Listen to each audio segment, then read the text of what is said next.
मुझको अपना लेना। गुरुदेव कृपा करके मुझको अपना लेना। मैं शरण पड़ा तेरी चरणों में जगा देना।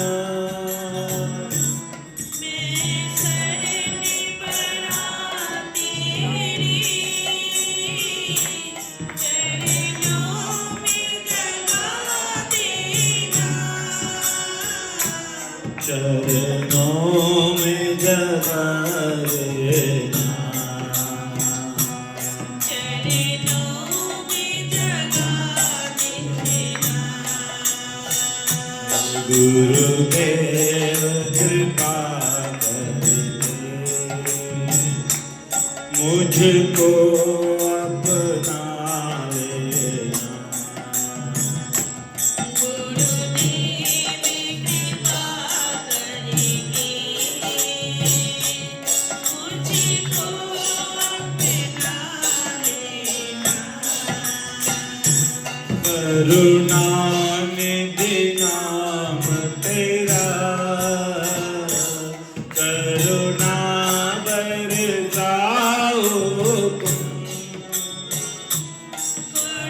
करुणानिधि नाम है तेरा करुणा बरसाओ तुम। करुणानिधि नाम तेरा करुणा बरसाओ तुम। करुणानिधि नाम है तेरा करुणा बरसाओ तुम। मेरे सोए हुए भाग्य को हे नाथ जगाओ तुम। मेरे सोए हुए भागों को हे नाथ जगाओ तुम। हे नाथ जगाओ हे नाथ जगाओ। मेरे नाम भवन डोले जिस पार लगा देना। मेरी नाव भवन डोले उसे पार लगा देना। गुरुदेव दया करके मुझको अपना लेना। गुरुदेव दया करके मुझको अपना लेना।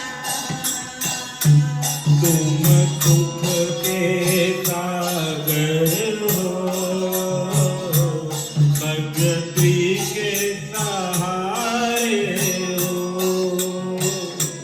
तुम्हें सुख के सागर हो भक्ति के सहारे हो। मेरे मन में समाए हो मुझे प्राण के प्यारे हो। मेरे मन में समाए हो मुझे प्राणों से प्यारे हो। मुझे प्राणों से प्यारे हो। मुझे प्राणों से प्यारे हो। तुम्हारा जग में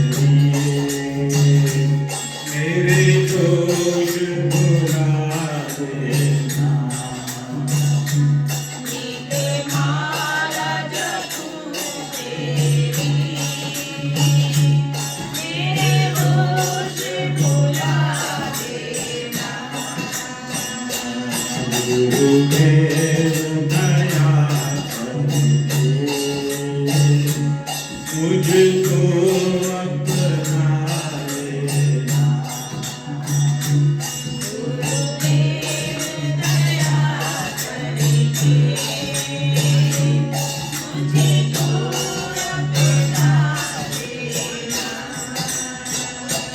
मैं संतों का सेवक हूँ, गुरु चरणों का दास हूँ।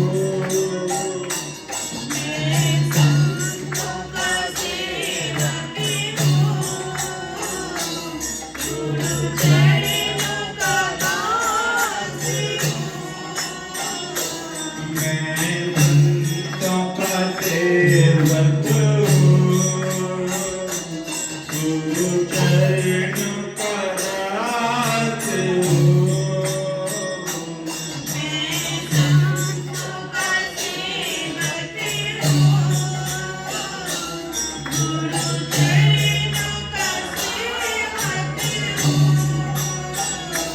नहीं नाथ भुलाना मुझे, इस जग में अकेला हूँ।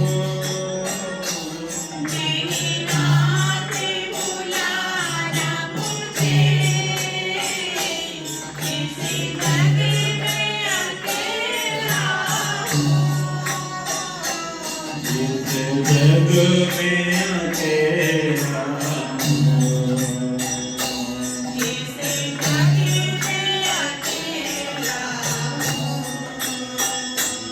तेरे द्वार का भिखारी हूँ, नहीं दिल से बुलाए। द्वार का भिखारी हूँ,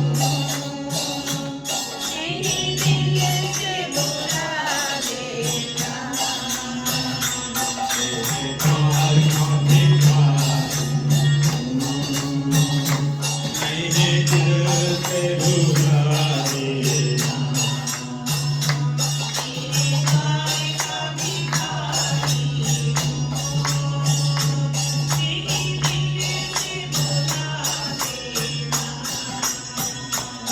गुरुदेव दया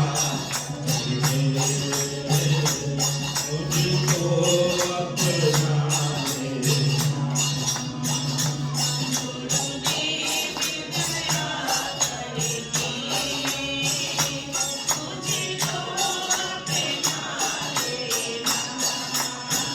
मुझे गुरुदेवा, गुरुदेवा, गुरुदेवा, जय गुरु।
Hare Krishna,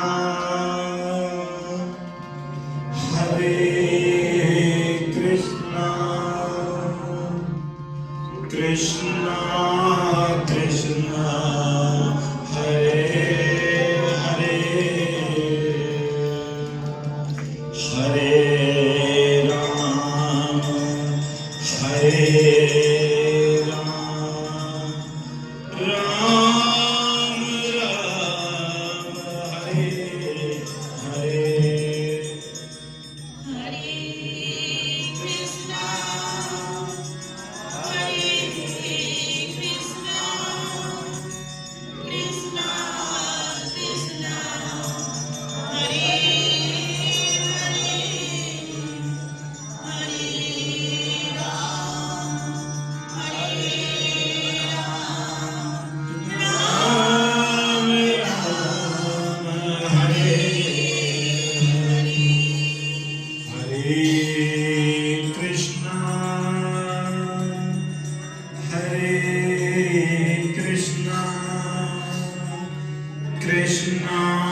हरे हरे हरे राम हरे Ram Ram Ram Hare Hare Krishna, Hare Krishna, Krishna Krishna, Hare Hare, Hare Ram, Hare Ram, Ram Ram, Hare एक बार सभी दोनों हाथ ऊपर करके मेरे पीछे पीछे बोलने का प्रयास करेंगे। हरे कृष्णा हरे कृष्णा कृष्णा कृष्णा हरे हरे हरे राम हरे राम राम राम हरे हरे कृष्ण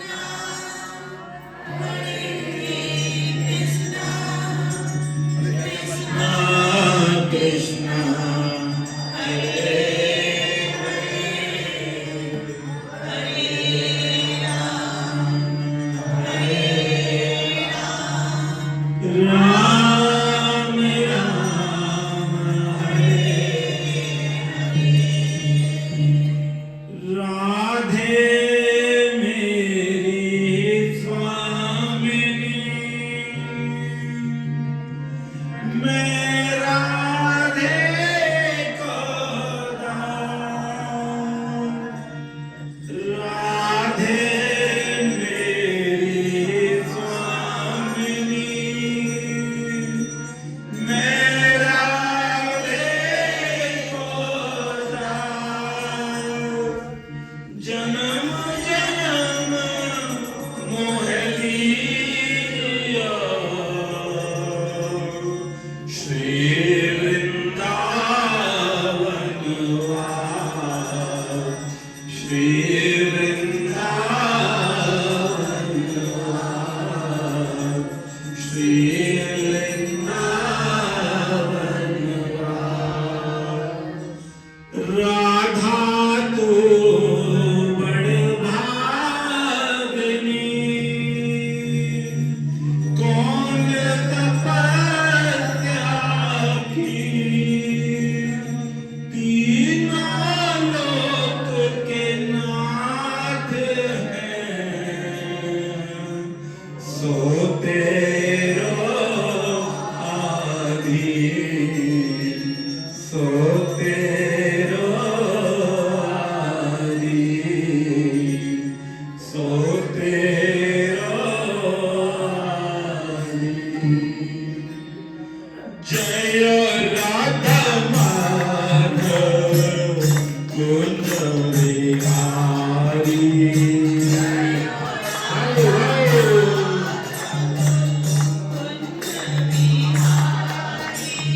जय राधा माधव कुंज विहारी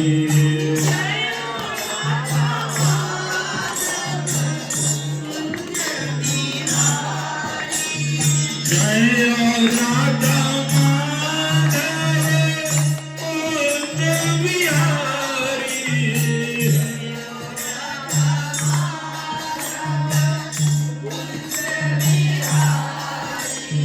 जय राधा माधव कुंज विहारी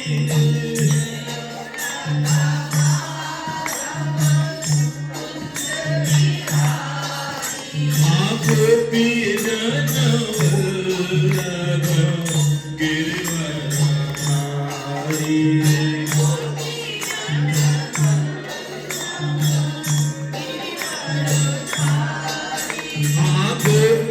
जन वल्लभ गिरिवरधारी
यमुना तीरवनचारी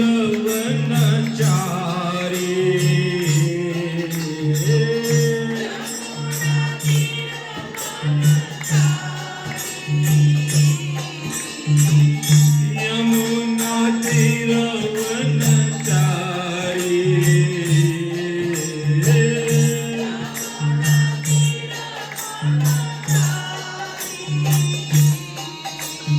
जय राधा माधव कुंज विहारी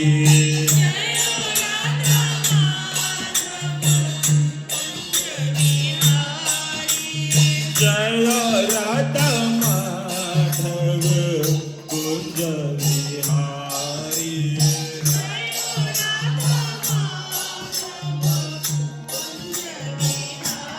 कृष्ण गोविंद गोविंद गोपाल राधे गोविंद गोविंद गोपाल नंद लाल हयो हयो हयो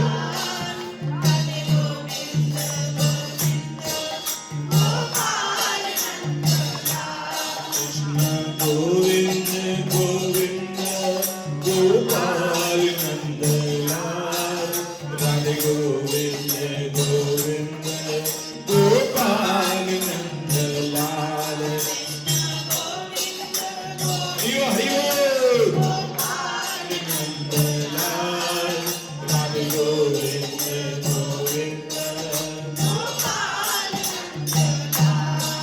Gopal Nand Lal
Krishna Hare Hare Hare Rama Hare Rama Rama Rama Hare Hare Hare Hare Bol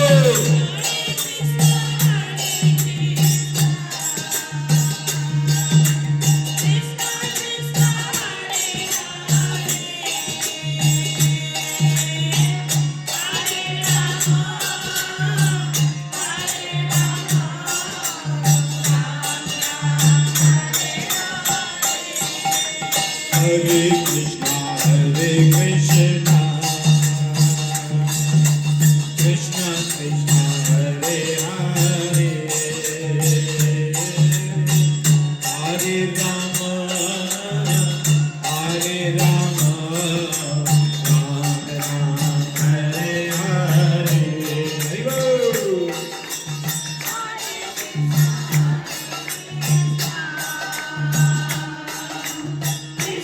Krishna Hare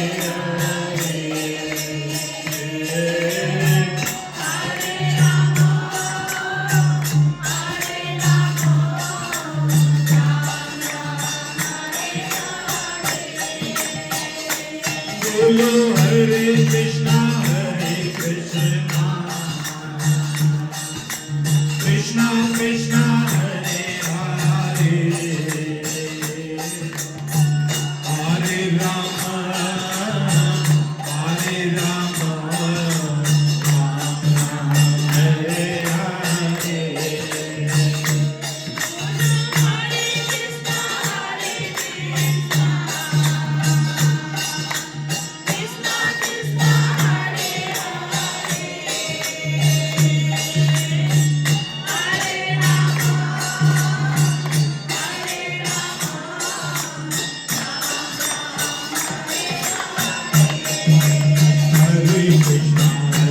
Krishna Krishna Krishna Hare Hare Hare Rama Hare Rama Rama Rama Hare Hare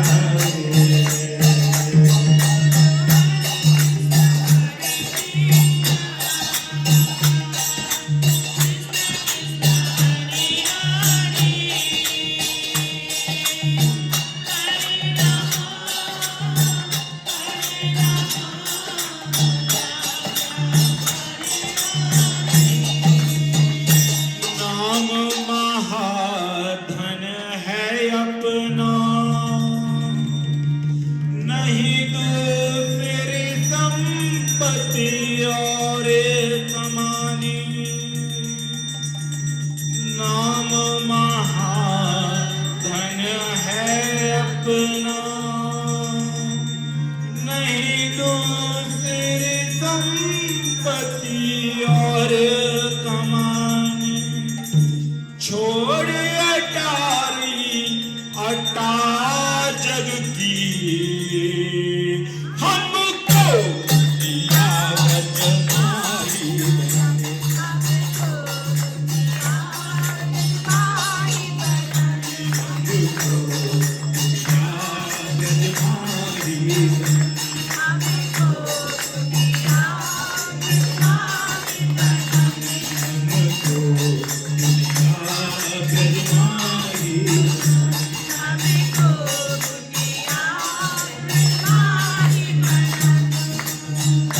दुख मिले रसिकों की सदा और पीवन को यमुना जल पानी दुख मिले रसिकों की सदा और पीवन को यमुना जल पानी हमें और की परवाह नहीं अपनी अपनी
ॐ अज्ञानं तिमिरान्धस्य ज्ञानाञ्जनं शलाकया चक्षुरुन्मिलितं येन तस्मै श्रीगुरुवे नमः।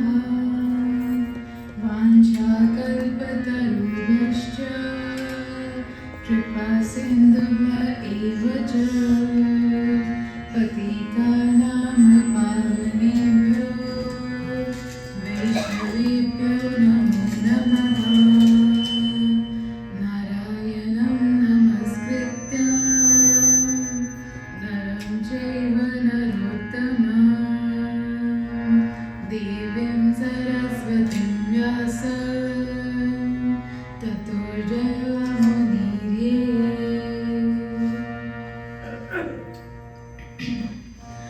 आराध्यो भगवान् व्रजेश तनया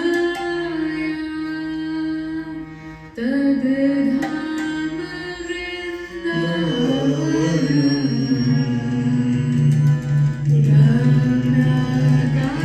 चिदुपासना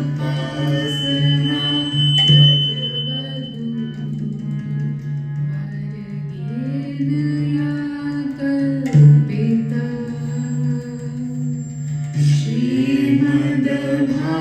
श्रीमद्भागवतं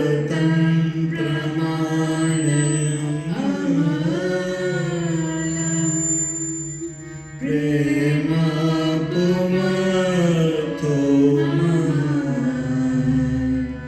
श्री चैतन्य महाप्रभु मतमिदं तत्रादरो नापरा वंशी विभूषितकरा नवनीरदाभा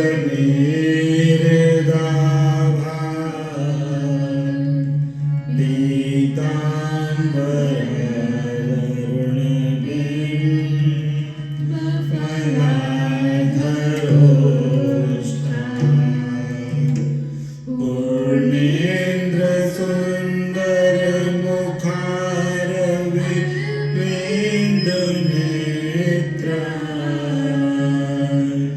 कृष्णाद परम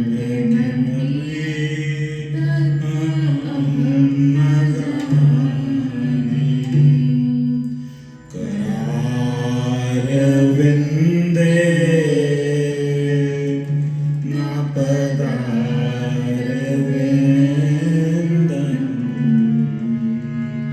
मुखारविंदे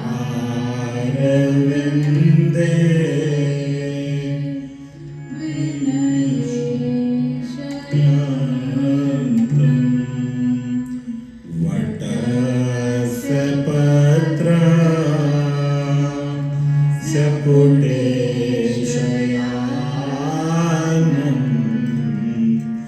बालं मुकुन्दं मनसा स्मरामि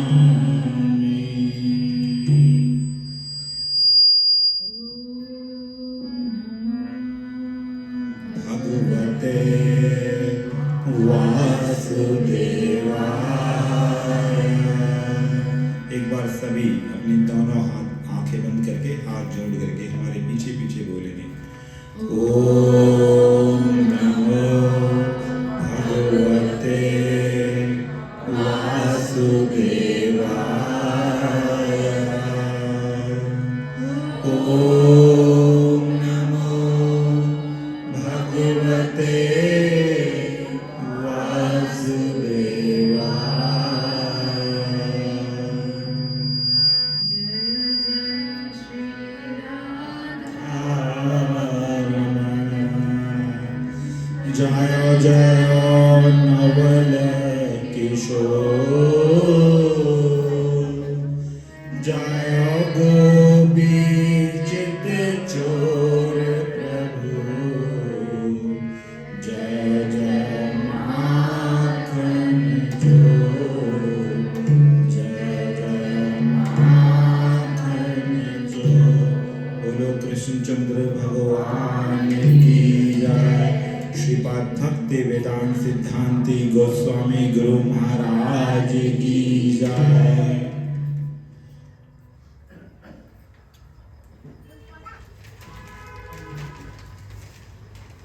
उपस्थित भागवत कथा अनुरागी पधारे गए भक्तवृंद,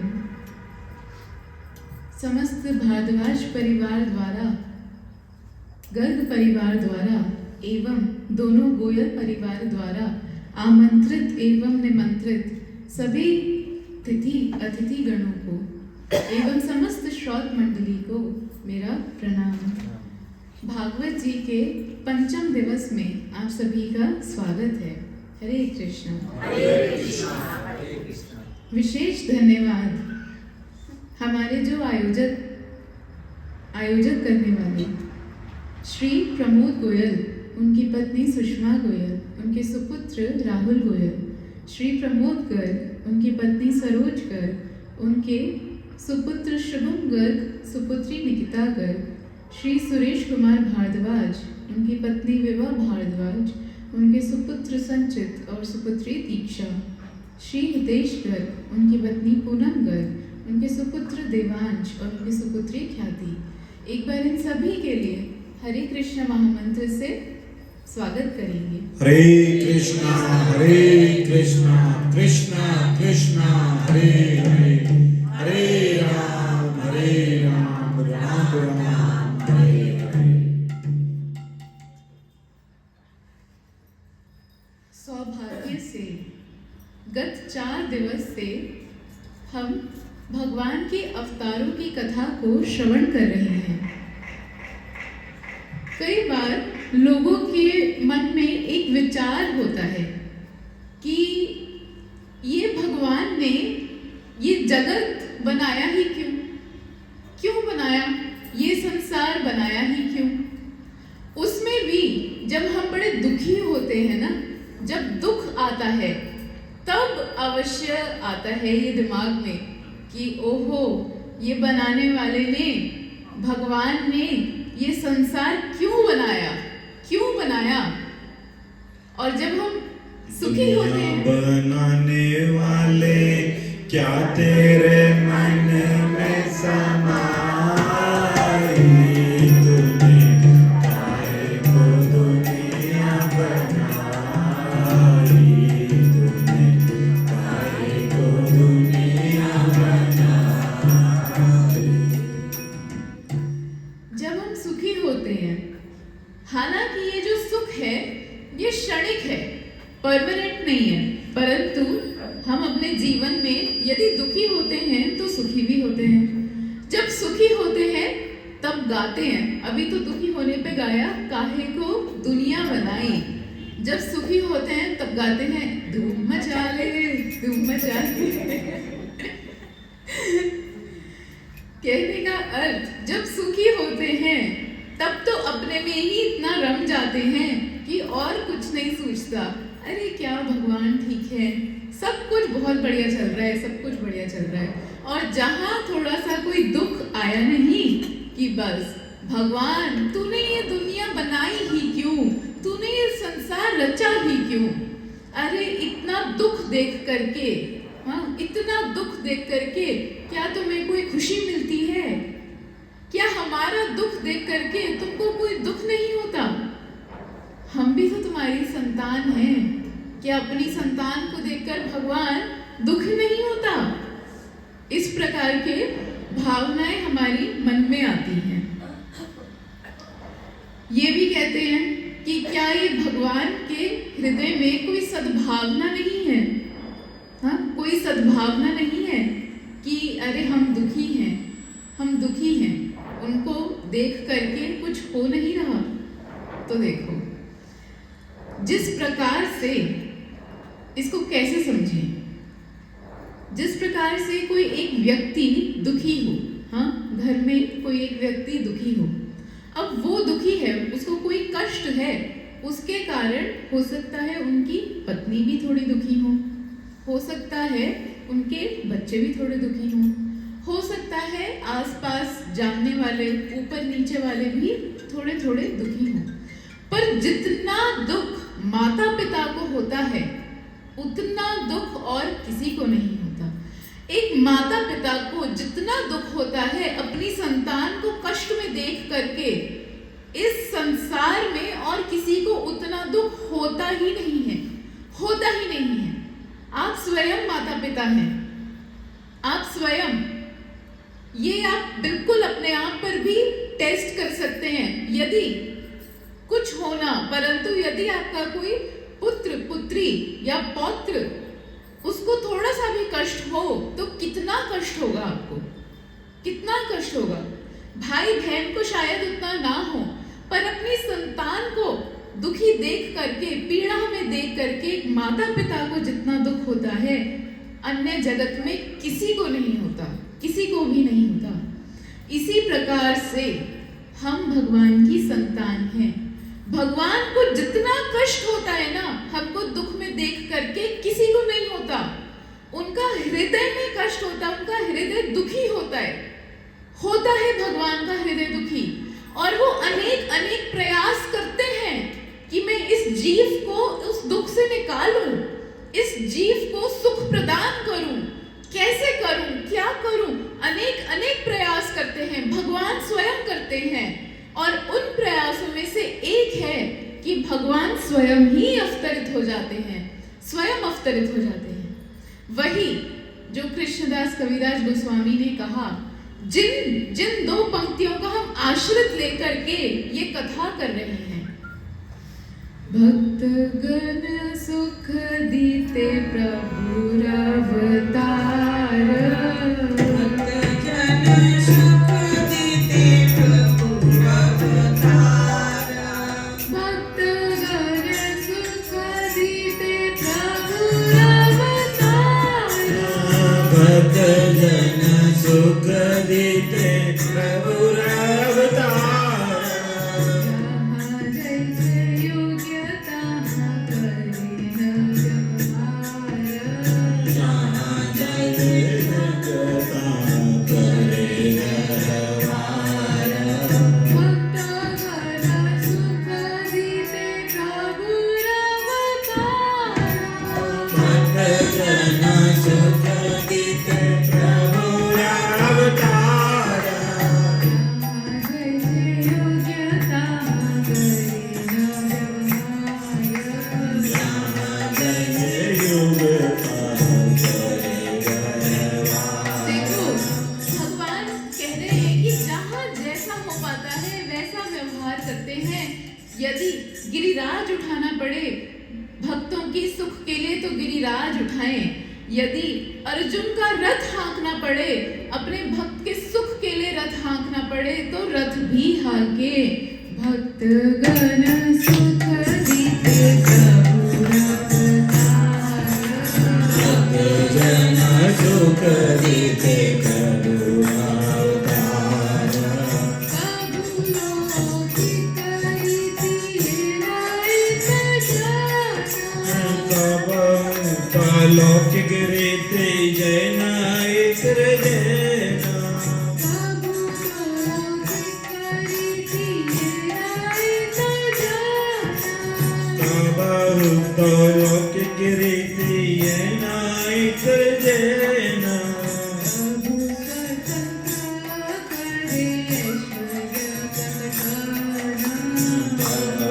स्वतंत्र करे ऐश्वर्य प्रकटाना, स्वतंत्र करे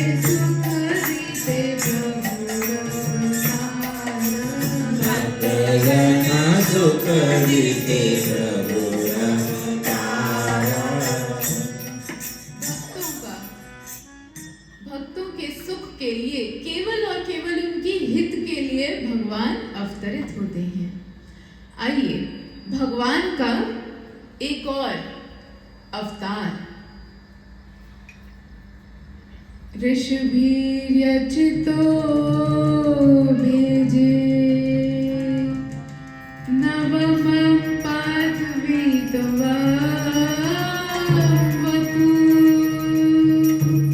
दुग्धमेमामाशधीर्विप्रास्, तेनाया स उष्टमा, तेनाया स उष्टमा। नवम अवतार, सुत गोस्वामी जी कह रहे हैं कि भगवान का ये अवतार ऋषियों ने प्रकट किया। ऋषियों ने, ध्रुव महाराज, उनके पुत्र हुए वत्सर, वत्सर के पुत्र हुए पुष्णार्थ, पुष्णार्थ के पुत्र हुए व्युष्ट, व्युष्ट के पुत्र हुए सर्व तेजस, सर्व तेजस के पुत्र हुए चक्षु, चक्षु के पुत्र हुए मनु, मनु के पुत्र हुए उत्तलभुक और उत्तलभुक के पुत्र हुए राजा अंग। ये जो राजा अंग थे ना, इनका बड़ा ही सुंदर चरित्र था। बड़े अच्छे से राजपाट देखते, बड़े अच्छी इनकी भावना, सब कुछ बहुत अच्छे से करते। परंतु इनका एक पुत्र हुआ वेण। ये वेण ये बिल्कुल दुराचारी, ये बिल्कुल दुराचारी, ये इतना पाप करता, गायों की हत्या करता, ऋषियों को कुछ यज्ञ ना करने देता, बड़ा पापी, बड़ा दुराचारी। और अपने पुत्र के ऐसे दुष्कर्म देख करके ये जो वेण के दुष्कर्म देख करके जो उनके पिता हैं वो तो अपना राज्य छोड़ के चले गए, उनसे नहीं देखा गया, अपना राज्य छोड़ के चले गए। अब जहां तो पिता गए, इनका तो दुराचार और बढ़ गया, इस वैन का दुराचार और बढ़ गया। इतना जीव हिंसा करता, जीवों की हत्या करना, भजन ना करने देना, ऋषियों को परेशान करना। एक दिन ऋषि इनसे इतना परेशान हुए, वो ऋषियों के दुख को देख करके पृथ्वी ने अन्न, जल, औषधि देना संकुचित कर दिया। देखो, एक छोटा सा यहाँ पे एक तत्व है। अभी भी हम कहते हैं कि पृथ्वी पे ना रिसोर्सेस कम हो रहे हैं, हाँ, कि पृथ्वी पहले तो क्या होता था, कितनी क्वालिटी होती थी, अन्न होता था, भर भर के होता था, धन कितना होता था, ये सब। अब ऐसा लगता है कि वो सब कुछ कम हो रहा है। क्यों? क्योंकि जब इस पृथ्वी पर अधर्म होता है, वो बढ़ता है, तो पृथ्वी उस भार को झेल नहीं पाती है और उस कारण धीरे धीरे से वो जो हम सबको रिसोर्सेस प्रदान करती हैं उसको थोड़ा संकुचित कर लेती हैं। तो यही हुआ, जब ये वैन इतना अत्याचार किया, पृथ्वी ने अन्न, जल, औषधि ये सब प्रदान करना बंद कर दिया। ऋषि इतने परेशान हुए, इतने दुखी हुए। एक दिन इन समस्त ऋषियों ने मिलकर के वैन का वध कर दिया, वैन को मार डाला कि ये परेशान करता है, उसी को ही मार डाला। परंतु वैन के वध करने के बाद जो उसका देह है उसका मंथन किया। ऋषियों ने वैन के देह का मंथन किया और जब मंथन किया तो इस वैन के देह से, शरीर से 2 संतानों का उत्पत्ति हुई, 2 संतान उत्पत्ति हुई। एक पुत्र जो हुए पृथु और एक हुई कन्या अर्ची। अब ये जो पृथु है, ये है भगवान के 9वें अवतार। बोलो पृथु महाराज की जय।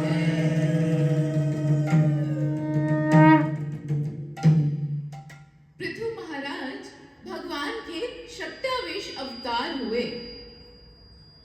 ऋषि भीर याचितो भेजे। इन ऋषियों ने जब मेहनत की, हाँ, इन ऋषियों ने मेहनत की, तब नवमं पार्थिवाम वपुः, भगवान क्या ये 9वें पार्थी के रूप में, पार्थी का अर्थ है जो पृथ्वी के मालिक, पृथ्वी के स्वामी, पृथ्वी के स्वामी के रूप में इनका अवतार हुआ। पृथु महाराज, पृथु महाराज ने बड़े ही विलक्षित कार्य किए। जब ये अवतरित हुए, इन्होंने देखा कि सारी की सारी प्रजा कैसी सूख रही है, पूरी प्रजा सूख रही है, खाने को ठीक से कुछ नहीं है, दुखी है प्रजा, कोई औषधि नहीं है, हाँ, कोई अन्न नहीं है, जल नहीं है, धरती माता सब कुछ संकुचित करे बैठी हैं, सब कुछ संकुचित किए बैठी हैं। तब दोग्धारम च महाभावा भूतानां भूत भावना, कह रहे हैं कि ये पृथु महाराज ने देखा कि जो पृथ्वी है, सारे ये औषधियों को, धन को संकुचित करके रखी हैं, तो इन पृथ्वी का पृथु महाराज ने पीछा किया। पृथ्वी ने गैया का वेश लिया हुआ था।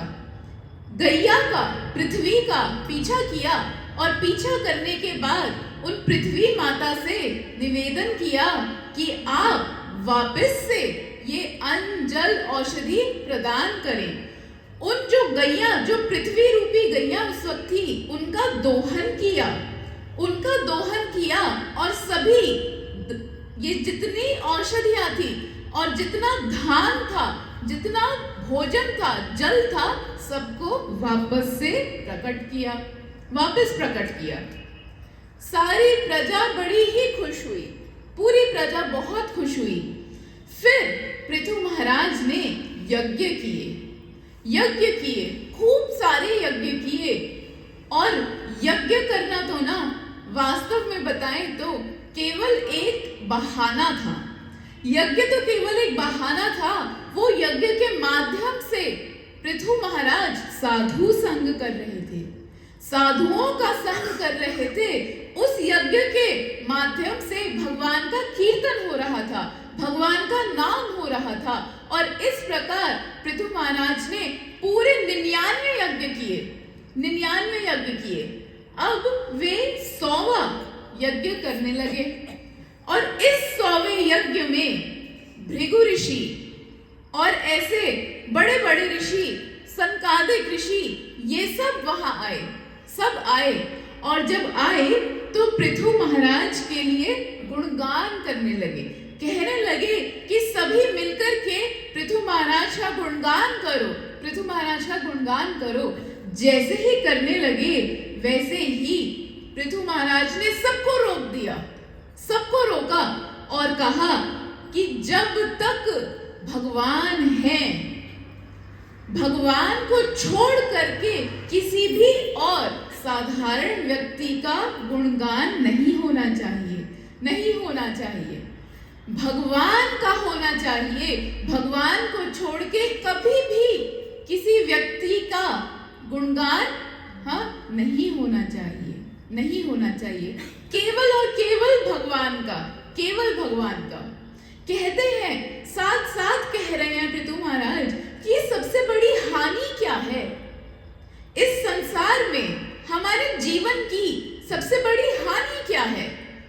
हानि तो कह रहे हैं कि किसी व्यक्ति के पास कितना धन हो, कितना ही मुद्राएं हो, कितना ही रुपया ना हो, अगर वो चला जाए तो वो हानि नहीं है। अरे नहीं है वो हानि।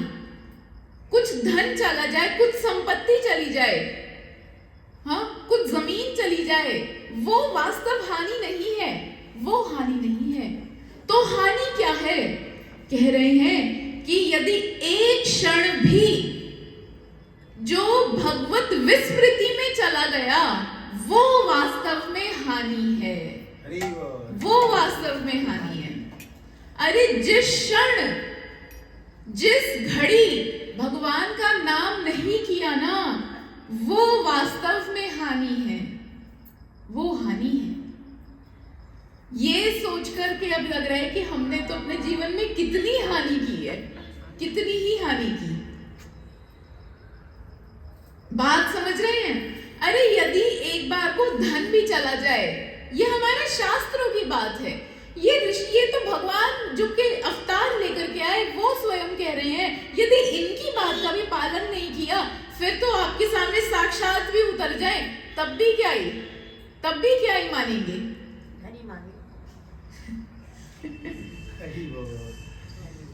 देखो कितना सुंदर समझा रहे हैं। कह रहे हैं यदि एक बार को धन दे करके अगर भगवान का नाम प्राप्त हो रहा है ना, तो वो कर लो, वो भगवान का नाम कर लो।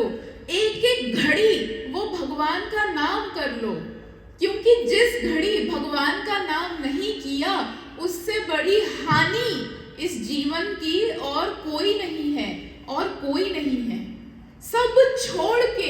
सब छोड़ के वो भगवान का नाम होना चाहिए। सब छोड़ के पहले भगवान का नाम, फिर दूसरे कार्य। 24 घंटे भगवान का मनन होना चाहिए। सततम स्मरणम विष्णु, 24 घंटे भगवान का स्मरण होना चाहिए, 24 घंटे ये होना चाहिए। कहा पृथु महाराज ने कि भगवान को छोड़ करके अन्य किसी की भी प्रशंसा मत करो, मत करो, केवल भगवान की।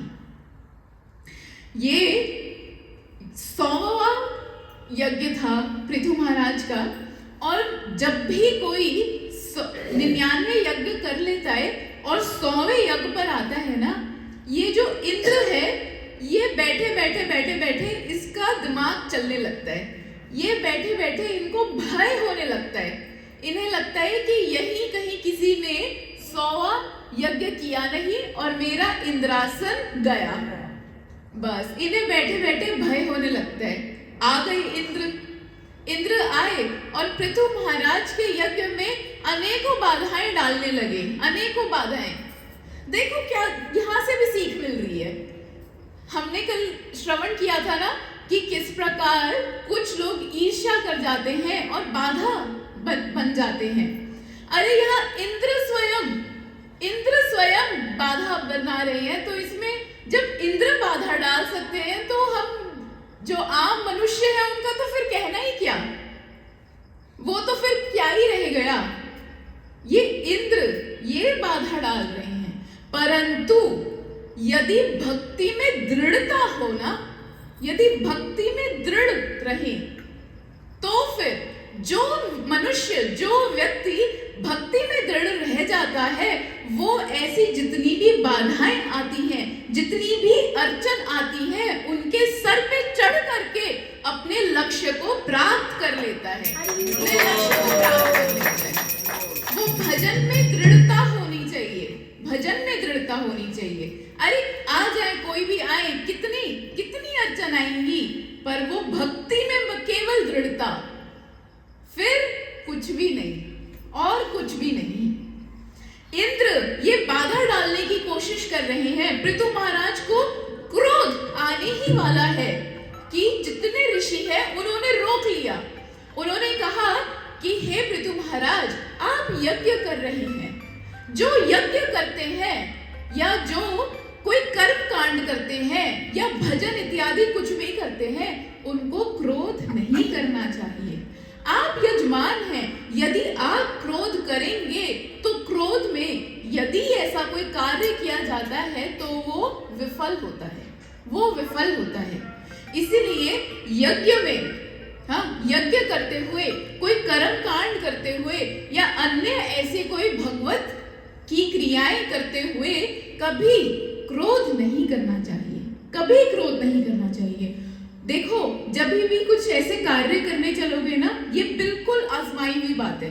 कभी भी कोई ऐसे कार्य करने चलेंगे ना, अड़चने आएंगी। ये माया देवी है ना, ये एक बार कोशिश करेंगी कि अरे भगवान के पास इतनी आसानी से कैसे जा रहे, आ तू मेरा दास है। हाँ, कुछ ना कुछ अड़चन अवश्य आ सकती है और क्रोध तो बिल्कुल ही आ सकता है, बिल्कुल। परंतु वहीं पे याद कर लेना कि यदि हम कोई ऐसा भगवत कार्य कर रहे हैं तो क्रोध ना करें। यदि क्रोध कर दिया तो वो फिर विफल है, वो फिर विफल है। ऋषियों ने कहा आप यजमान हैं, आप आराम से बैठ जाइए, इसको, ये इंद्र को तो हम देख लेंगे। ऋषियों ने मंत्र पढ़ने शुरू किए और इस इंद्र को ही खींच करके यज्ञ में ले आए। खींच के ये ऋषियों ने अपने मंत्र के द्वारा इंद्र को बांध लिया और खींच करके यज्ञ में ले आए, और उनका उद्देश्य तो था कि इसी अग्नि में इस इंद्र को आज स्वाहा कर देंगे। परंतु तभी वहां पे ब्रह्मा जी आए और उन्होंने समझाया पृथु महाराज को कि ऐसा मत कीजिए। और पृथु महाराज तो एक क्षण में मान भी गए, समझ भी गए, क्योंकि वो उस इंद्र पद के लिए यज्ञ नहीं कर रहे थे, वो इंद्र पद के लिए नहीं यज्ञ कर रहे थे, वो तो केवल भगवान की प्रसन्नता के लिए और भक्ति पाने के लिए वो यज्ञ कर रहे थे, केवल भक्ति के लिए और भगवान की प्रसन्नता के लिए। अन्य और कोई उद्देश्य नहीं था, और कोई उद्देश्य नहीं पर स्वयं भगवान वो भी प्रकट हो गए। उस यज्ञ में भगवान प्रकट हो गए और भगवान ने कहा कि हे पृथु महाराज, आपको ये 100 यज्ञ करने की भी आवश्यकता नहीं। मैं आपके 99 यज्ञ से ही बहुत खुश हूँ। मैं आपके इन 99 यज्ञों से ही बहुत खुश हूँ। आप मांगो जो मांगते हो, मांगो जो मांगते हो। पृथु महाराज ने कहा, हे भगवान, हे प्रभु, अगर आप मुझे कुछ देना ही चाहते हैं ना, तो आप मुझे सहस्त्र कान दे दीजिए। कान इतनी सुंदर, देखो, मांगा तो क्या मांगा, आज तक ऐसा किसी ने नहीं मांगा। इतना सुंदर भगवान से कह रहे हैं कि मुझे 1000 कान दे दो। 1000 कान, इसका अर्थ क्या है कि 1000 कान पूरे शरीर पे लगे हो, ऐसा नहीं।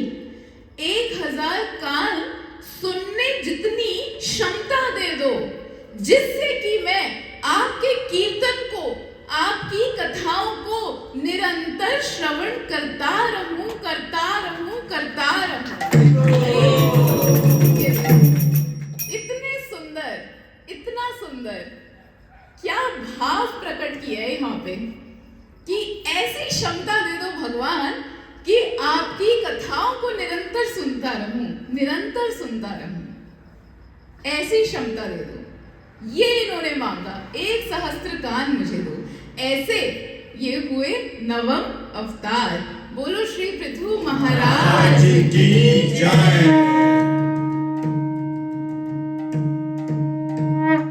पृथु महाराज के 5 पुत्र हुए, जिनमें से सबसे बड़े हुए विजितश्व और इनके पुत्र हुए प्राचीन वर्ही, और प्राचीन वर्ही के पुत्र हुए प्रचेता।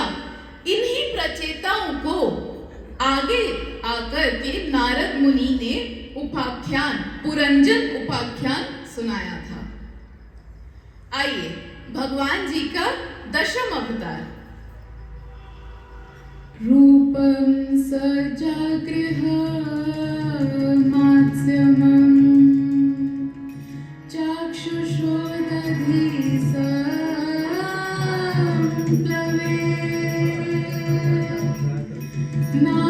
नाभियारोप्य माहिमया अपाद व्यवस्थमां मनु अपाद व्यवस्थमं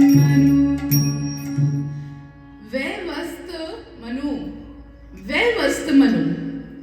वैवस्त मनु इनका नाम है सत्यव्रत।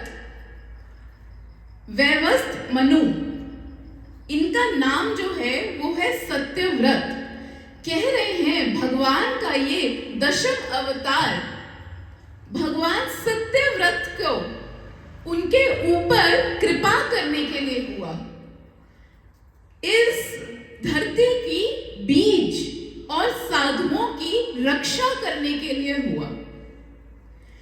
ये जो परीक्षित महाराज हैं, जब इस कथा को श्रवण करते हैं कि भगवान ने मत्स्य अवतार लिया, मत्स्य अवतार, तब परीक्षित महाराज कहते हैं, शुकदेव गोस्वामी के आगे भाव प्रकट कर रही हैं कि हे शुकदेव गोस्वामी, भगवान ने ये मछली का रूप लिया, मछली का रूप, जो रजोगुण तमोगुण देह है, वैसा रूप क्यों लिया भगवान ने? निम्न देह है, मछली का जो देह माना जाता है, जो मछली का जन्म होता है, वो निम्न माना जाता है। भगवान ने ऐसा अवतार क्यों लिया? भगवान तो हरेर अद्भुत कर्मणः, भगवान के तो इतने अद्भुत कर्म हैं, अद्भुत रूप है, ऐसा मत्स्य का रूप, थोड़ा सा हृदय में दुख हुआ। तब शुकदेव गोस्वामी उनको कहते हैं, गो विप्र सुर साधुना चंद सामपि चेश्वरः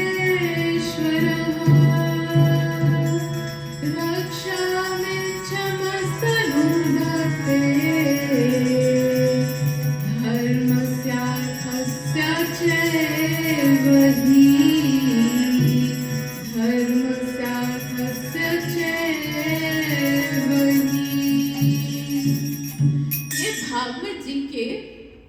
अष्टम स्कंद में 24वें अध्याय में आया, हाँ, कि शुकदेव गोस्वामी कहते हैं कि भगवान भक्त की रक्षा करने के लिए कुछ भी कर सकते हैं, कुछ भी कर सकते हैं।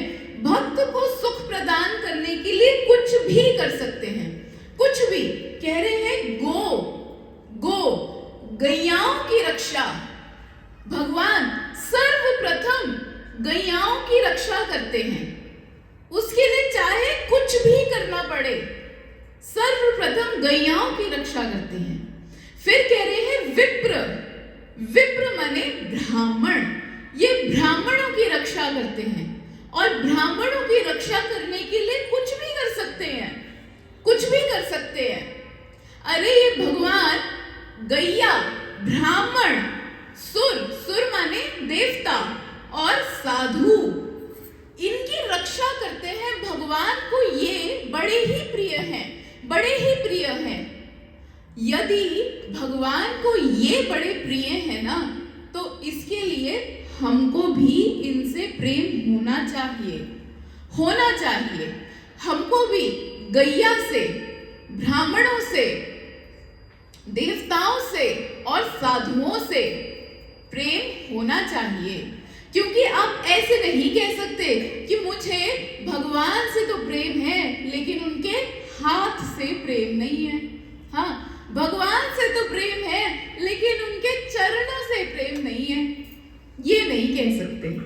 यदि भगवान से प्रेम है तो गैया से भी प्रेम, यदि भगवान से प्रेम तो ब्राह्मणों से भी प्रेम, यदि भगवान से प्रेम तो देवताओं से भी और साधुओं से भी, साधुओं से भी। आज के डेट में ना हम ब्राह्मणों का थोड़ा उपहास उड़ाते हैं, ऐसा होता है। आम भाषा में भी, आम बातचीत करते हुए में भी ब्राह्मणों का उपहास उड़ाते हैं। कह देते हैं कि ब्राह्मण तो, उनका तो पतन हो गया है, वो तो अपने ब्रह्मत्व से च्युत हो गए हैं। अरे ऐसा क्यों कहा? क्या क्षत्रियों का पतन नहीं हुआ? हुआ है। क्या वैश्य का पतन नहीं हुआ? हुआ है। क्या शूद्र का पतन नहीं हुआ? वो भी हुआ है। काल के कारण इन चारों वर्णों का पतन हुआ है, हुआ है। परंतु इसका अर्थ ये नहीं कि हम उपहास उड़ाएं, कभी नहीं, कभी नहीं। इसका मतलब ये भी नहीं है कि जो ब्राह्मण कह रहे हैं कि करना ही करना है, करना ही, हमारा, उनका एक समाज अलग होता है, ब्राह्मणों का, हमारा एक समाज अलग है। परंतु कहने का अर्थ यहाँ पे ये है कि ब्राह्मणों का आदर होना चाहिए, उनका आदर होना चाहिए। भगवान ने तो ब्राह्मणों की रक्षा के लिए, उनके मान के लिए अपने पर इतना बड़ा कलंक लगा दिया, अपने पे बहुत बड़ा कलंक लगा लिया भगवान ने, केवल इन ब्राह्मणों की रक्षा के लिए। वो कहते हैं ना कि नमो ब्रह्मणाय देवाय गो ब्रह्मण हिताय च जगत दैत्य कृष्णाय गोविंदाय नमो नमः। कहते हैं कि ये कृष्ण ऐसे हैं, इनको ब्राह्मणों से बड़ा ही प्रेम है, बड़ा ही प्रेम है। और ये जो श्लोक था ना, ये पता नहीं वो जरासंध ने कहाँ से सुन लिया था। जरासंध ने ये श्लोक कहीं सुन लिया, उसके कानों में पड़ गया।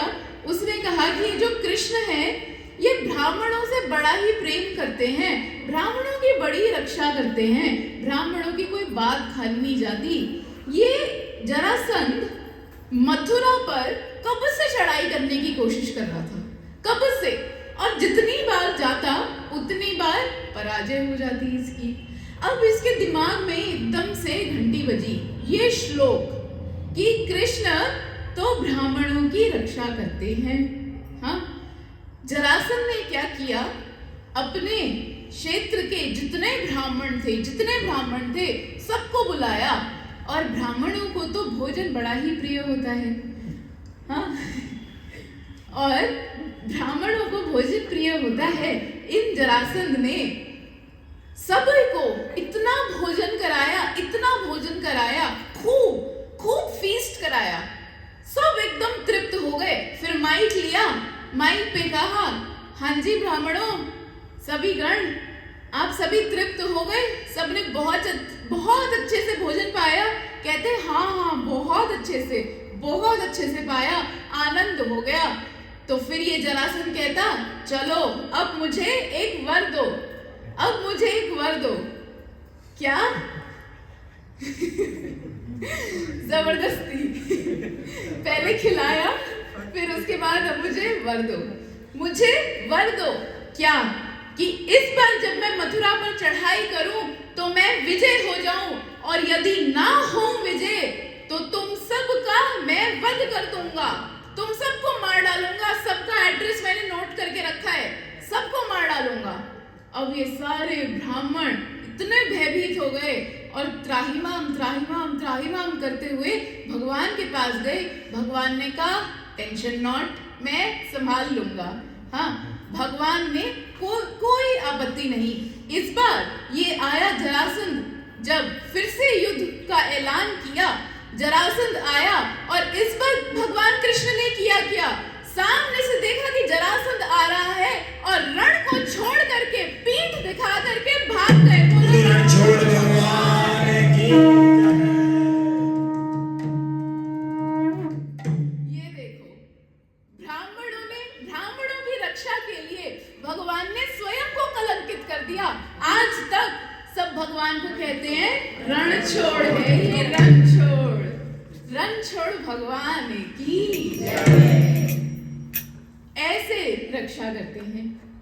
फिर सुर देवता, हाँ, सुर माने देवता।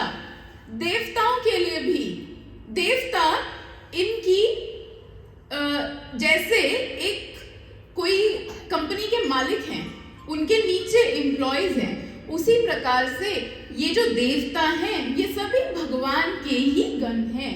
उनके लिए ये समस्त कार्य करते हैं, पूरी सृष्टि चलाने में भगवान की सहायता करते हैं। एक उदाहरण देती हूँ। कभी ना हम गाड़ी से जा रहे होते हैं, हाँ,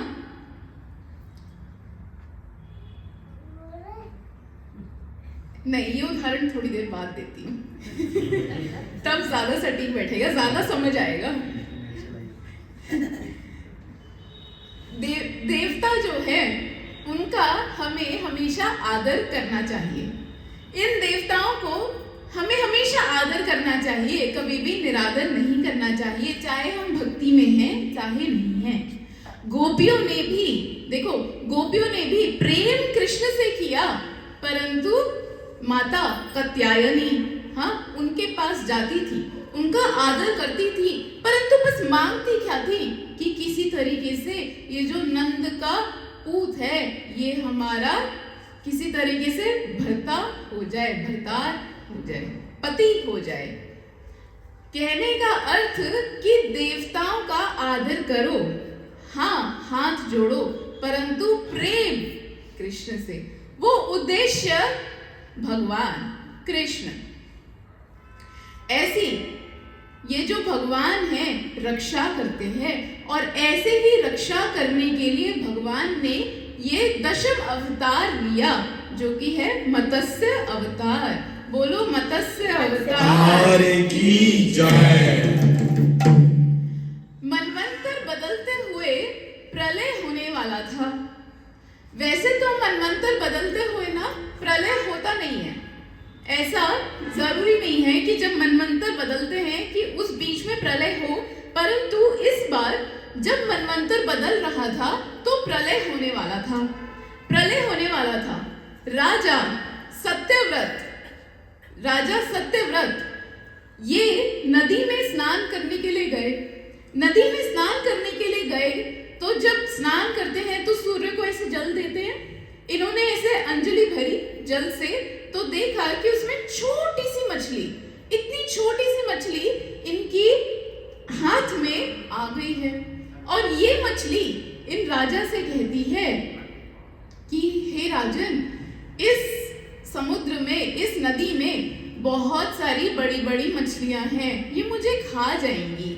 जैसा एक बड़ा जीव छोटे जीव को खा जाता है, ये मुझे खा जाएंगी। कृपा करके आप मुझे अपने साथ लेकर के चलिए। इनकी प्रार्थना सुनकर ये राजा वो छोटी सी मछली को अपने साथ ले आए, अपने साथ राजमहल में ले आए। अब ये इतनी सी थी तो इनको उसी के समान एक पात्र में जल डाल करके रख दिया।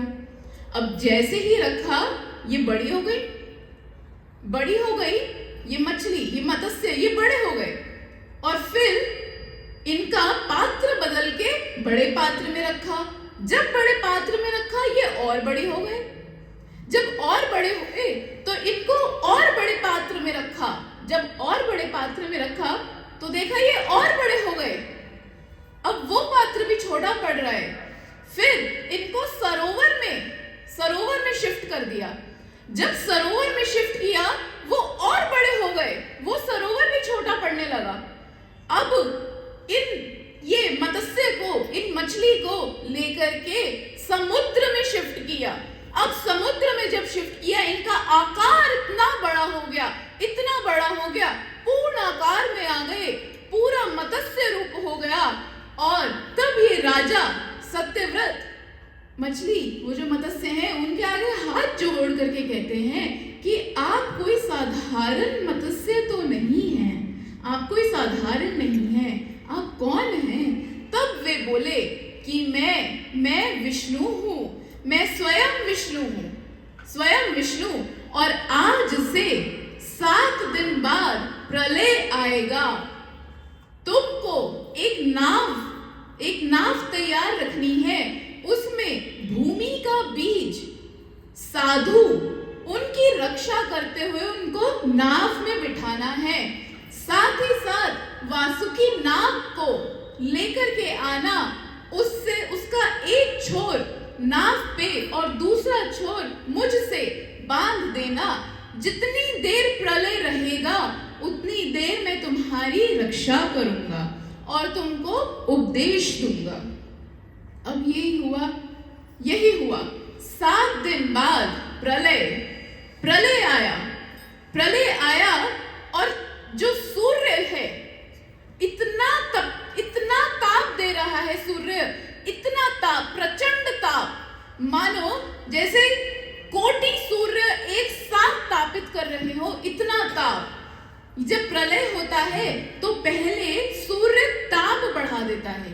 आज की डेट में जब अभी एकदम भरी गर्मी आ जाएगी ना, बाहर निकलना भारी पड़ता है, इतना ताप होता है सूर्य का। ये सोचो जब कोटि सूर्य एक साथ आके ताप करते हैं तो कितना ताप होगा। सूर्य ताप कर रहा है, फिर उसके बाद मूसलाधार बारिश, इतनी वर्षा, और अब ये सारे समुद्र, जितने समुद्र हैं, सारे समुद्र मिलने लगे। ये राजा ने भूमि के बीज को लेकर के, साथ ही साथ साधु गणों को लेकर के स्वयं नाव में बैठ गए। वही मत्स्य अवतार वापस प्रकट हुए और इनकी रक्षा की।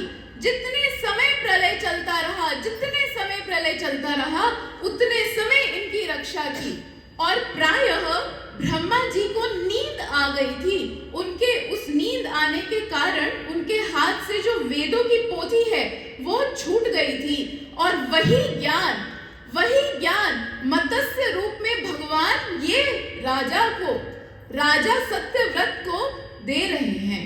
वही ज्ञान दे रहे हैं, वही वेदों का उपदेश दे रहे हैं, वही वेदों का उपदेश। ऐसे भगवान मत्स्य ने इस अवतार में रक्षा की, उपदेश दिया, और जो उन्होंने उपदेश दिया आज वही मत्स्य पुराण है, वही मत्स्य पुराण है।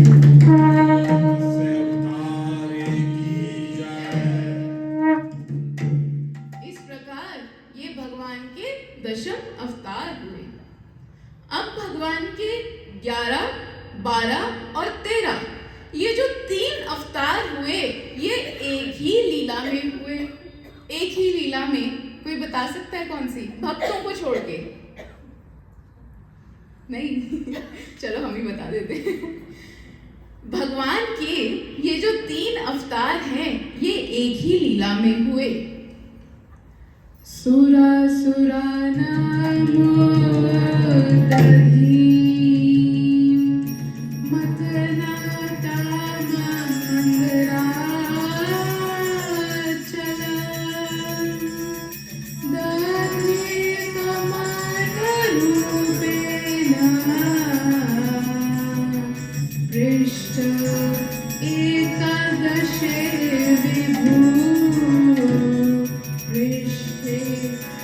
एकादशे विभु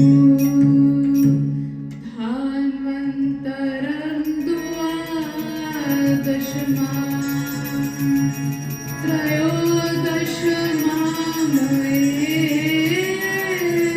च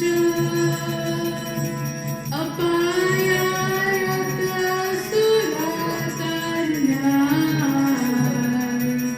मोहिन्या मोहयन् स्त्रिया मोहिन्या मोहयन् स्त्रिया। ये जो भगवान के 3 अवतार हुए, ये हुए समुद्र मंथन लीला में। इस लीला में जिसमें भगवान ने 3 अवतार लिए। पहला अवतार कच्छप भगवान का, दूसरा अवतार धन्वंतरी भगवान और तीसरा श्री मोहिनी अवतार। मोहिनी अवतार। बोलो मोहिनी अवतार की धन्वंतरी अवतार की जय, कच्छप अवतार की जय। भागवत जी के अष्टम स्कंद में इसका वर्णन आया। दुर्वासा ऋषि एक दिन बड़े ही प्रसन्न थे, बड़े ही प्रसन्न, बड़े ही प्रसन्न। क्यों? आज उनको साक्षात भगवान की वैजंती माला, प्रसादी वैजंती माला प्राप्त हुई थी। वो वैजंती माला जिसमें 5 प्रकार के पुष्प थे, 5 अलग अलग प्रकार के पुष्प थे जो भगवान ने धारण की हुई थी। वो प्रसादी रूप में दुर्वासा ऋषि को मिली। दुर्वासा ऋषि इतने प्रसन्न, आज बड़े ही प्रसन्न, एकदम प्रसन्नचित होकर के चल रही हैं। जब चले तो मार्ग में इंद्र मिले। इंद्र अपने हाथी ऐरावत पर बैठे हुए थे और बैठे बैठे इंद्र दुर्वासा जी को करते हैं प्रणाम। हाथी के ऊपर बैठे हैं और प्रणाम कर रहे हैं। अब बताती हूँ वो उदाहरण, यहाँ एकदम सटीक बैठेगा। कभी कभी हम क्या करते हैं, गाड़ी चला रहे होते हैं, गाड़ी चलाते चलाते मार्ग में आया मंदिर, साइड से ऐसे किया, चलो चल दिए सिर्फ ऐसे एक बार किया और चल दिए। और कुछ लोग तो और पता है क्या करते हैं कि पता नहीं भगवान मेरा ऐसे सर शीश नमन देखेंगे नहीं, देख पाएंगे, हॉर्न दे देते हैं कि मैं हॉर्न बजा रहा हूँ, भगवान मैंने हॉर्न बजाया है देख लेना। कि हम निकल रहे हैं यहाँ से, हॉर्न दे दिया, भगवान देख लेना। भगवान के मंदिर के आगे से निकलते हुए हॉर्न दे करके चले जाते हैं। तो मानो कल को ये व्यक्ति अपने किसी कर्म के कारण नर्क में जाने लगे, नर्क में जाए और वहां पे ये जितने कौन है, यमराज के दूत, यमदूत, ये इनको प्रताड़न करने लगे, प्रताड़न करने लगे।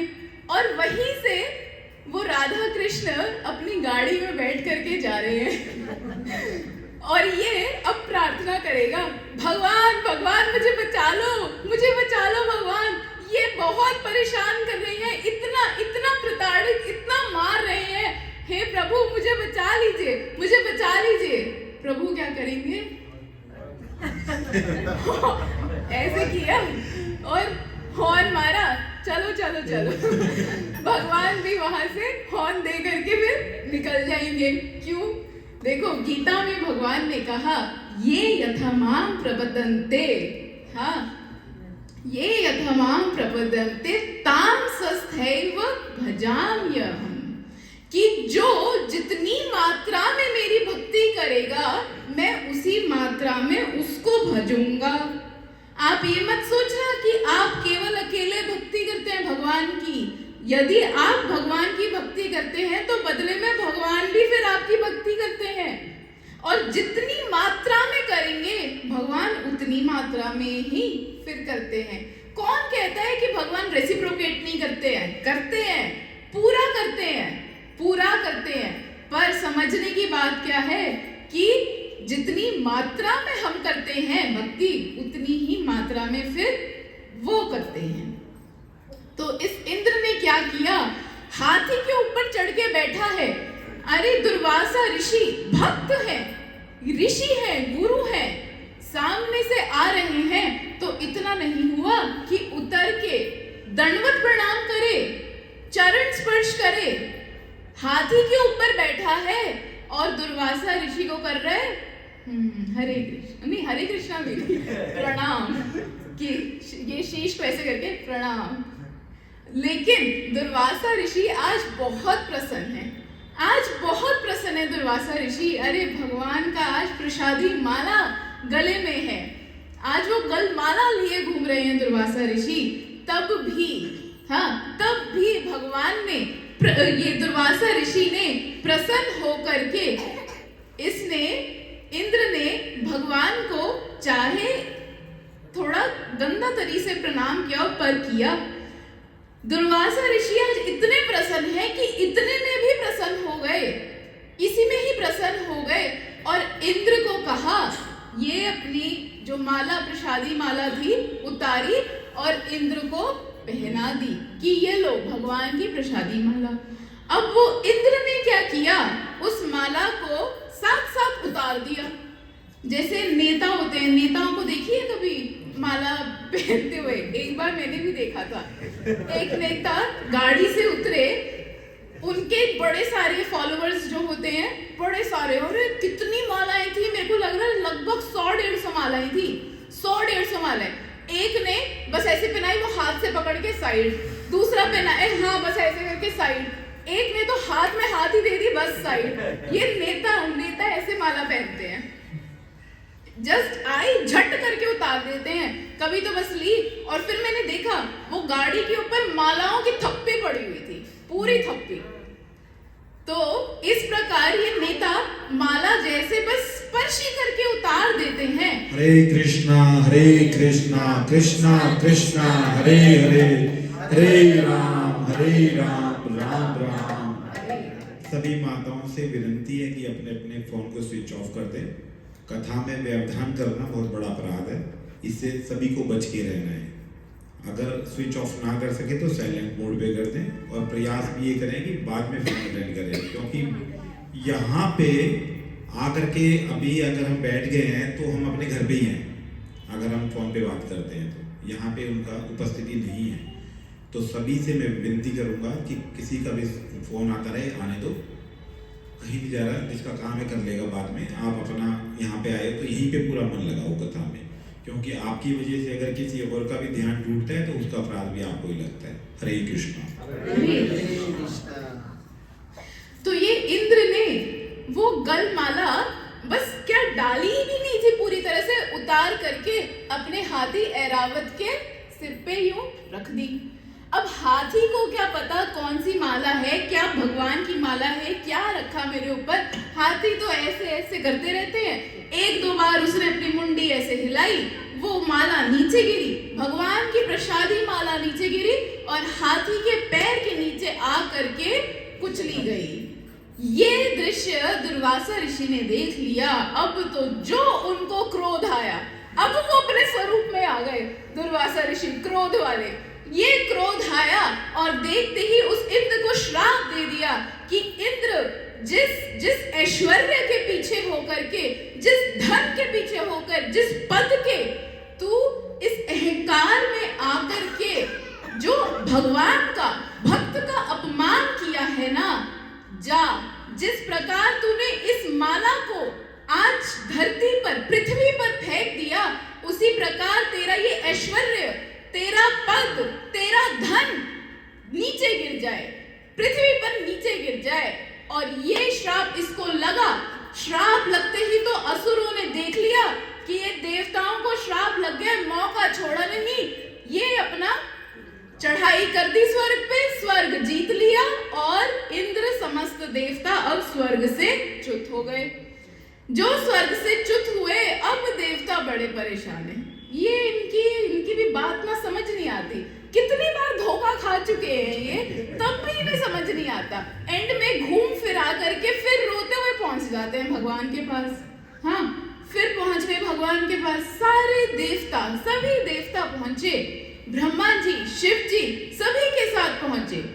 जब पहुंचे, भगवान को याद किया, प्रार्थना की, पुकारा, तब एकदम से इतना प्रकाश हुआ कि जितने देवी देवता हैं वो कुछ देख ही नहीं पाए, वो कुछ देख नहीं पाए। स्वयं भगवान वहां प्रकट हुए। केवल ब्रह्मा जी और शिव जी ही भगवान का दर्शन कर पाए, ये देवी देवता कर भी नहीं पाए। हमारे गुरु जी बड़ा ही सुंदर इसमें बात कहते हैं कि जब भी भगवान का दर्शन करना होता है ना, वो नेत्रों से नहीं हो सकता। तो कैसे हो? कहते हैं एक स्पेशल आइटम चाहिए होती है।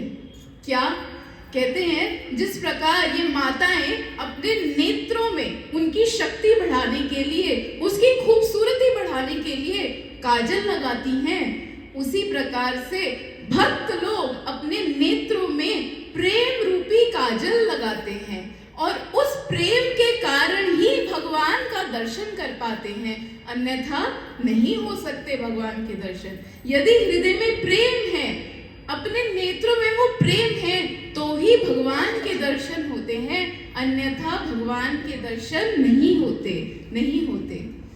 ब्रह्मा जी और शिव जी को भगवान के दर्शन हुए, इन देवताओं को नहीं हुए। भगवान ने कहा समस्त देवताओं से कि जाओ असुरों से हाथ मिलाओ, असुरों से दोस्ती करो। ये सुनते तो देवता सारे ऐसे हो गए, असुरों से दोस्ती, हाथ मिलाएं, वो भी उनसे, असुरों से, ये कैसे करें भगवान, ये कैसे करें?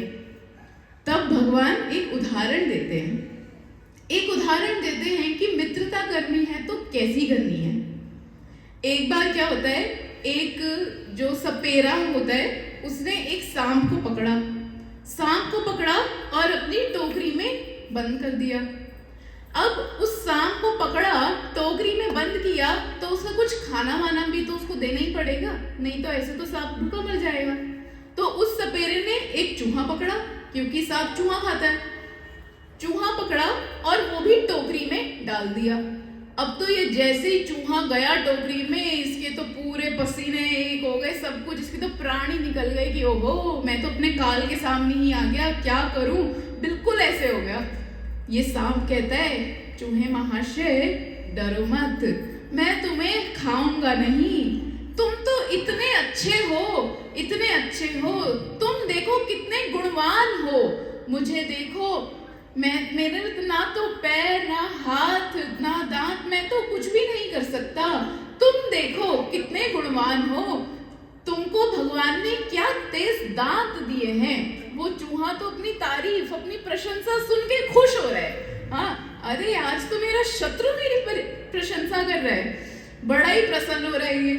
तो ये चूहा कहता है, अरे अब ऐसी भी कोई बात नहीं है, तुम बताओ करना क्या है। ये सांप कहता है कि देखो तुम्हारे दांत बड़े तेज है ना, तुम इन दांत से इस टोकरी को काट दो, तुम भी भाग जाओगे और मैं भी निकल जाऊंगा टोकरी से, हम दोनों भाग जाएंगे, देखो दोनों का काम हो जाएगा।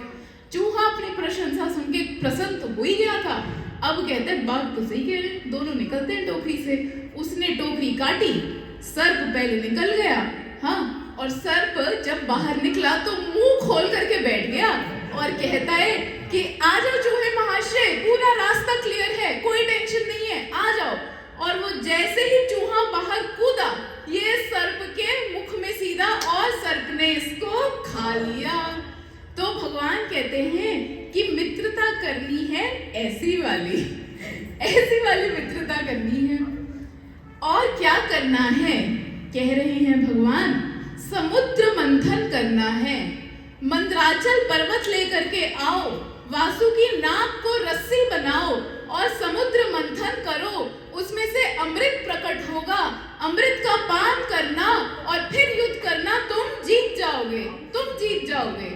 अब ये सारे देवता ऐसे हो गए, महाराज भगवान ये तो इतना बड़ा प्रोसीजर, अरे ये अमृत आते असुर छोड़ेंगे कहाँ, ये तो असुर हैं।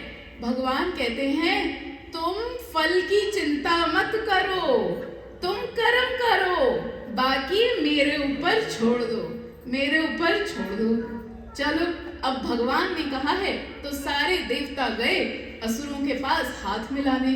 असुरों को बड़ा बहलाया फुसलाया, देखो असुरों, तुम्हारे भी मतलब की बात है, अमृत मिलेगा, अमृत, जिस अमृत को पी करके हम अमर हो जाएंगे। चलो देखो, तुम ये अकेले नहीं कर सकते, ये हम भी अकेले नहीं कर सकते, हमें मिलकर ही करना पड़ेगा। तो दोनों आज असुर पार्टी भी और सुर पार्टी भी दोनों साथ में मिलकर के बिजनेस कर रहे हैं। ये इससे बड़ा बिजनेस आज तक हुआ नहीं है, ये सबसे बड़ा बिजनेस था अमृत के कलश का निकालने का, ये समुद्र मंथन का, आज दोनों मिलकर के ये कर रहे हैं। गए मंदराचल पे, वो पर्वत को उठाने का प्रयास कर रहे हैं। जैसे तैसे सारे देवता असुर सब आ गए, इतने शक्तिशाली उठाने लगे। जैसे तैसे करके दोनों ने मिलके इधर से और इधर से पर्वत को उठाया। अब जो 2 कदम आगे चले तो ऐसा हो जाता है ना कि जब सामान बहुत भारी होता है तो एक जना कहता है, अरे 2 मिनट रुकियो, 2 मिनट, अभी ठीक से ना पकड़ भी नहीं आया, वो हाथ एकदम से बोल गया, अभी 2 मिनट रुको, अभी फिर से उठाते हैं।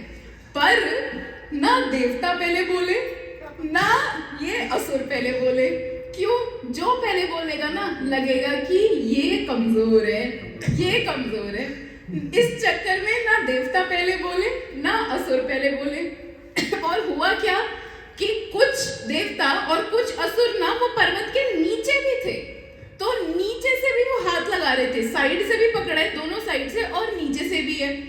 तो अब क्या हो रहा है कि जब दोनों में से कोई बोल नहीं रहा तो एक पॉइंट आता है ना कि अब तो जवाब ही दे गए, अब तो कुछ कर ही नहीं सकते। वो पॉइंट आया और वो पर्वत एकदम स्वतः ही छूट करके पृथ्वी पर धड़ाम करके एकदम गिर गया। और जैसे ही गिरा तो उसके नीचे जो कुछ असुर कुछ देवता जो थे वो बेचारे बिल्कुल ही स्वाहा हो गए, बिल्कुल पिचक गए, पाउडर हो गए, बिल्कुल उनका कुछ नहीं बचा। और जो कुछ कुछ साइड में थे वो क्या कहते हैं, इंजरी हो गई ना, वो घायल, एक्शन इंजरी हो गई, उनको घायल हो गए वो। ये हुआ। अब क्या करें क्या करें?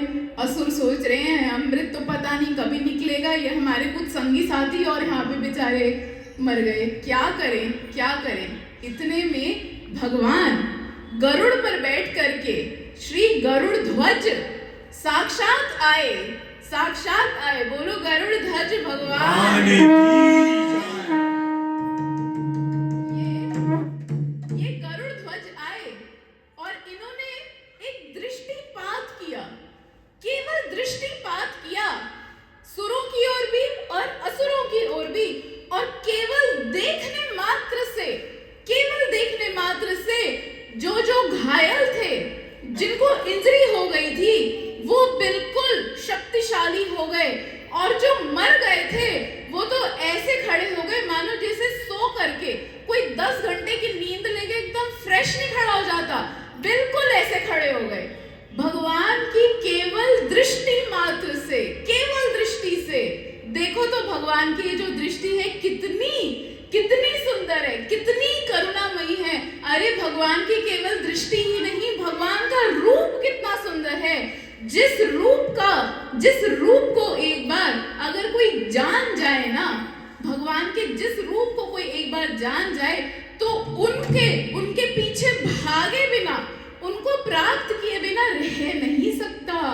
जैसे रुक्मिणी जी ने भगवान के रूप का वर्णन सुन लिया, अरे उनके रूप की महिमा जान ली कि कृष्ण का क्या रूप है, रह नहीं पाई, पत्र लिख दिया और कृष्ण को भेज दिया कि कृष्ण मैं आपको पसंद करती हूँ, मुझे केवल आपसे ही विवाह करना है, आपसे ही विवाह करना है।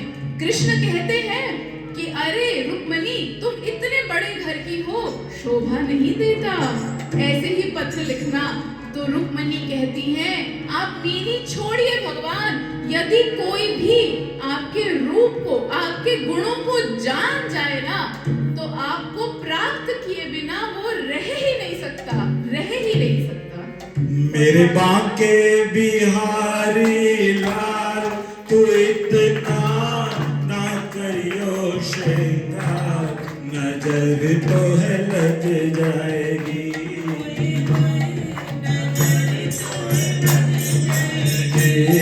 नजर तो है लग जाएगी।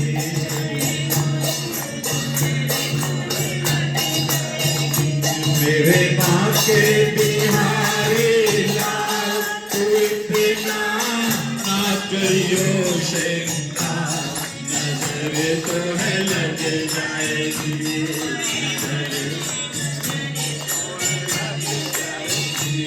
नजर तो है लग जाएगी।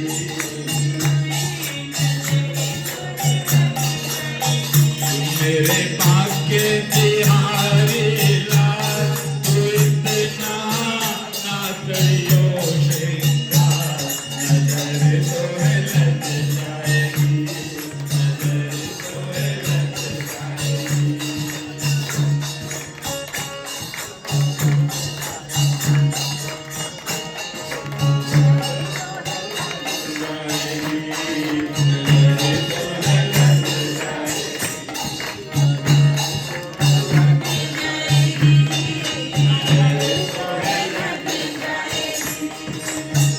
तेरी मुरलिया पे मन मेरा अटका, तेरी मुरलिया पे मन मेरा अटका, तेरी मुरलिया